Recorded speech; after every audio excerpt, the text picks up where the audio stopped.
தற்போதைய சமூக சூழலில் டெங்கு நோய் என்பது சுகாதாரத்திற்கும் உடல் நலத்திற்கும் தடையான ஒரு காரணியாக மாறி வருகின்றது.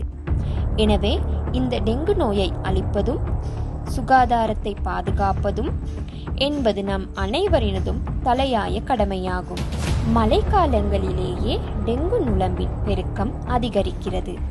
எனவே மழைக்காலங்களில் நீர் தேங்கும் இடங்களை சுத்திகரிப்பதன் மூலமாக அவற்றின் பெருக்கத்தையும் நம்மால் தடுக்க முடியும். எனவே நீர் தேங்கும் இடங்களையும் அசுத்தமான இடங்களையும் தேடி கண்டறிவதன் மூலமாகவும் அவற்றை சுத்திகரிப்பதன் மூலமாகவும் டெங்கு நோய் பரவுதலை நம்மால் கட்டுப்படுத்த முடியும். இந்த டெங்கு நோய் காரணமாக தற்போதைய சூழ்நிலையில் 70,000க்கும் மேற்பட்டவர்கள் பாதிப்படைந்துள்ளதோடு தனிநபர்கள் 50 பேர் உள்ளிட்டோர் உயிரிழந்துள்ளதாகவும் செய்திகள் தெரிவிக்கின்றன.